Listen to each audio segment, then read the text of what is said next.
Ya, selamat pagi. Assalamualaikum warahmatullahi wabarakatuh. Pagi, Pak. Waalaikumsalam warahmatullahi wabarakatuh.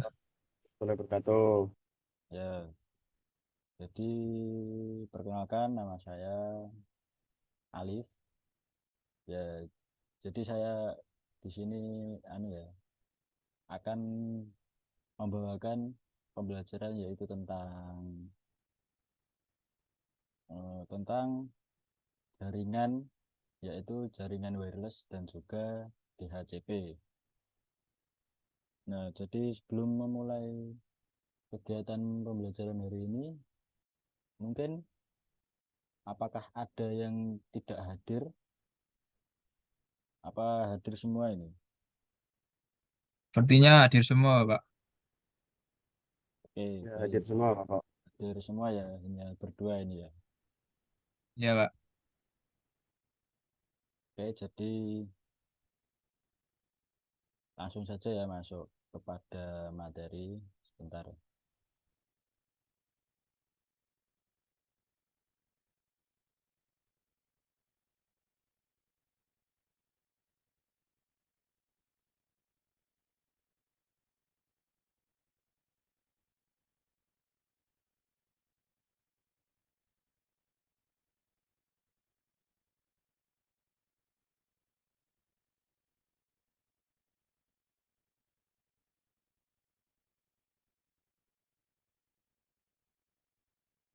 Apakah sudah terlihat ini share screen saya? Sudah, Pak. Oke, jadi kita mulai ya, yaitu jaringan wireless dan juga DHCP.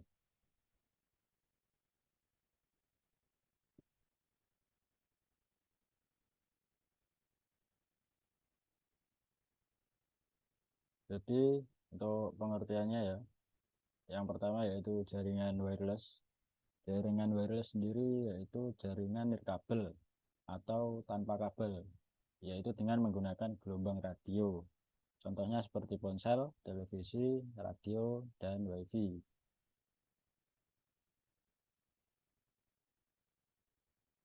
Jadi jaringan wireless ini ya, cara kerjanya itu yaitu yang pertama, adapter wireless komputer nanti akan menerjemahkan data menjadi sinyal radio dan terus dikirimkan atau dipancarkan menggunakan antena. Lalu yang kedua yaitu router wireless, itu menerima sinyal dan melalui dekode data. Router mengirimkan informasi ke internet koneksi kabel Ethernet dan terhubung ke komputer penerima. Lalu yang ketiga, yaitu pada jaringan wireless terdapat tiga buah komponen yang dibutuhkan untuk mengirimkan dan juga menerima data, yaitu yang pertama itu ada sinyal radio, lalu yang kedua ada format data, yang ketiga ada struktur jaringan. Lalu lanjut pada keamanan jaringan wireless. Ya, jadi keamanan pada jaringan wireless itu ada tiga ya. Ada tiga, yaitu yang pertama ada WPA PSK atau Wi-Fi Protected Access Preserved Key. Ya, ini biasanya ada di hotspot-hotspot itu ya, kalau kalian tahu. Lalu ada lagi yang kedua ada WEP, yaitu Wired Equivalent Privasi. Lalu yang ketiga itu ada WPA, yaitu Wi-Fi Protected Access.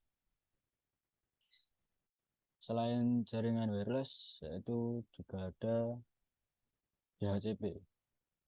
Apa itu DHCP? DHCP adalah Dynamic Konfigurasi Protokol, yaitu adalah layanan yang secara otomatis memberikan IP kepada komputer yang memintanya. Komputer yang memberikan nomor IP itu disebut sebagai DHCP server, sedangkan komputer yang meminta yaitu disebut DHCP client.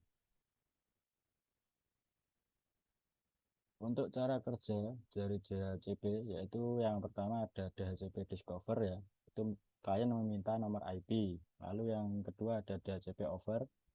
DHCP server bisa salah satu atau lebih, itu yang memiliki nomor IP memberikan penawaran ke klien tersebut. Yang ketiga ada DHCP request, yaitu klien memilih penawaran DHCP server yang pertama diterima dan kembali melakukan broadcast dengan message menyetujui peminjaman tersebut kepada DHCP server. Lalu ada DHCP acknowledgement, yaitu server yang menang memberikan jawaban atas pesan tersebut berupa konfirmasi nomor IP dan informasi lainnya kepada klien dapat sebuah acknowledgement. Nah, lalu kemudian klien melakukan inisialisasi dengan meningkatkan banding nomor IP dan klien dapat bekerja pada jaringan tersebut. Nah, jadi untuk yang selanjutnya itu ada kekurangan dan kelebihan DHCP. Ya, mungkin ada yang tahu kelebihannya dari DHCP atau kekurangannya. Saya izin menjawab, Pak, untuk kelebihan DHCP. Oke, baik Mas Yusril, silakan. Ya, kalau kelebihannya itu yang pertama memudahkan dalam transfer data kepada PC klien lain atau PC server. Yang kedua, DHCP menyediakan alamat IP secara dinamik dan konfigurasi lain. Oke, oke, DHCP ini desain, oke. oke, ya sudah cukup. Ya mungkin Siap, Pak. Terima kasih, Pak. tadi kelebihan ya. Ya, Ya, untuk kekurangannya mungkin ada yang tahu. Ya, Pak. Izin menjawab. Ya silahkan, Mas Aldo. Oke, untuk kekurangannya yaitu semua pemberian IP ini bergantung pada server. Maka dari itu, hal itu jika server mati, maka semua komputer akan disconnect dan saling tidak terhubung. Itu menurut saya, Pak, kalau kekurangannya. Oke, oke, oke. Ya, jadi kita masuk ya pada kelebihan dan kekurangan. Ya, jadi kelebihan yang pertama kelebihan DHCP ya. Ya seperti yang dijelaskan Mas Yusil tadi ada benarnya ya. Ya, jadi kelebihannya di sini ada beberapa ya, yaitu yang pertama memudahkan transfer data kepada PC klien atau PC server. Lalu yang kedua ada DHCP menyediakan alamat IP secara dinamik dan konfigurasi lainnya. Lalu yang ketiga ada DHCP memungkinkan suatu klien menggunakan alamat IP reusable, artinya artinya alamat IP tersebut bisa dipakai oleh klien yang lain jika klien tersebut tidak sedang menggunakannya atau dalam artian off. Hal yang keempat ada DHCP memungkinkan suatu klien menggunakan satu alamat IP atau jangka waktu tertentu dari server. Hal yang kelima ada DHCP akan memberikan satu alamat IP dan parameter-parameter konfigurasi lainnya kepada klien. Jadi seperti itu untuk kelebihannya. Lalu ada juga kekurangannya. Ya, kekurangannya seperti ini ya. Ya, seperti yang dibilang dari Mas Aldo tadi, yaitu yang kekurangannya adalah semua pemberian IP itu bergantung pada server. Maka dari itu, jika servernya mati, maka semua komputer akan disconnect dan tidak terhubung lagi. Ya, jadi seperti itu ya.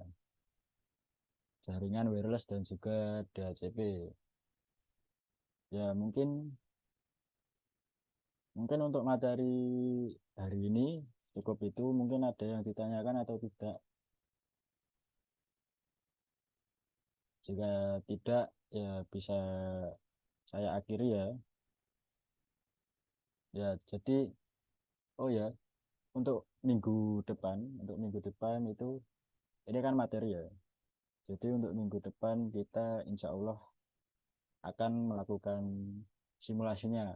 Bagaimana caranya membuat jaringan wireless dan juga DHCP. Ya, jadi mungkin cukup itu ya dari saya. Apabila ada kurang lebihnya mohon maaf. Bisa saya tutup ya. Assalamualaikum warahmatullahi wabarakatuh. Waalaikumsalam warahmatullahi wabarakatuh. Terima kasih, Pak Alif. Pak.